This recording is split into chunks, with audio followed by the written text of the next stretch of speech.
മാൻഹോളിൽ വീണവരെ രക്ഷിക്കാൻ ശ്രമിച്ച നൌഷാദിന്റെ മരണം ആ കുടുംബത്തിന് നൽകിയ സഹായം 2015 സംഭവമാണല്ലോ. അന്ന് വർഗീയ പ്രസംഗം നടത്തിയ വെള്ളാപ്പള്ളിയെ കേരള തൊഗാഡിയ എന്നാണ് പിണറായി വിജയൻ വിളിച്ചത്. എത്ര ശക്തമായ വാക്കുകളാണ്.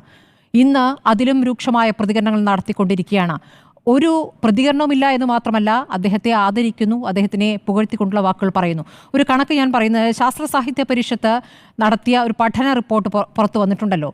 ഇതിൽ പറയുന്നത് സർക്കാർ ജോലിയിലെ പ്രാതിനിധ്യത്തിന്റെ കാര്യത്തിൽ ഏറ്റവും കുറവ് മുസ്ലിം വിഭാഗങ്ങൾക്കാണ്.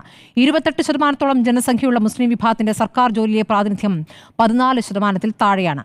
SC/ST വിഭാഗങ്ങൾക്കും മതിയായ പ്രാതിനിധ്യമില്ല. മുന്നാക്ക വിഭാഗത്തിന്റെ പ്രാതിനിധ്യം ജനസംഖ്യയേക്കാൾ കൂടുതലാണ്. അത് സാമ്പത്തിക സംവരണത്തിലൂടെ ഇടതുപക്ഷ സർക്കാർ വീണ്ടും വർദ്ധിപ്പിച്ചിട്ടുമുണ്ട്.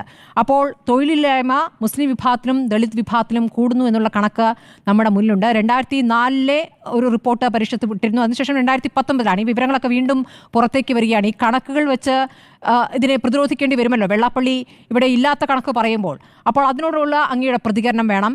പിന്നെ CPM-ന്റെ പ്രസ്താവനയിൽ എന്തുകൊണ്ട് വെള്ളാപ്പള്ളി എന്ന പേരില്ല എന്നതിനും മറുപടി അങ്ങയിൽ നിന്ന് പ്രതീക്ഷിക്കുന്നു.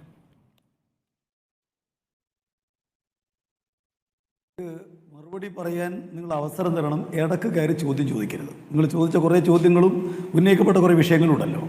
ഇവിടെ നേരത്തെ നടത്തിയ പ്രസംഗത്തിൽ പിണറായി വിജയൻ പറഞ്ഞിരിക്കുന്ന ഒരു കാര്യം നിങ്ങൾ വിസ്മരിക്കുക. ഈ വെള്ളാപ്പള്ളിയുടെ ഏറ്റവും പ്രധാനപ്പെട്ട തകരാറ് അദ്ദേഹത്തിൻ്റെ വാക്കുകളിലാണ് എന്ന കാര്യം അതേ പ്രസംഗത്തിൽ വെള്ളാപ്പള്ളി ഇരുത്തിക്കൊണ്ട് അദ്ദേഹം പറഞ്ഞിരിക്കുന്നു എന്നുള്ളത് നിങ്ങൾക്ക് ആവശ്യമില്ല. കാരണം നിങ്ങൾക്കത് പറയാൻ താല്പര്യമില്ലാത്തതുകൊണ്ട് നിങ്ങൾ വിസ്മരിക്കാൻ.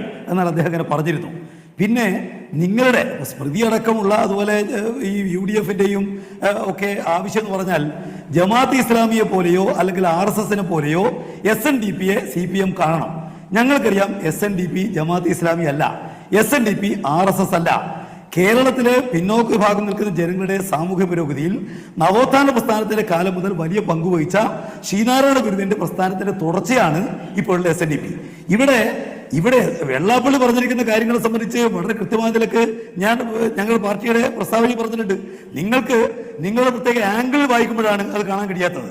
ഇപ്പോൾ അദ്ദേഹം ഉന്നയിച്ചിരിക്കുന്ന ന്യൂനപക്ഷങ്ങളുമായി ബന്ധപ്പെട്ട വിഷയം ഇതിലെന്താ പറഞ്ഞിരിക്കുന്നത്? ന്യൂനപക്ഷ സംരക്ഷണം ഞങ്ങളുടെ ചുമതലയാണ്, അത് മതനിരപേക്ഷതയ്ക്ക് വേണ്ടിയിട്ട് ഞങ്ങൾ സംരക്ഷിക്കുന്ന ഒന്നാണ്. അതിൽ അദ്ദേഹം പറഞ്ഞിരിക്കുന്ന കാര്യങ്ങളോട് നിങ്ങൾക്ക് അശേഷം യോജിപ്പില്ല. നാരായണ ഗുരു വാദങ്ങൾ ചൂണ്ടിക്കാണിച്ചു.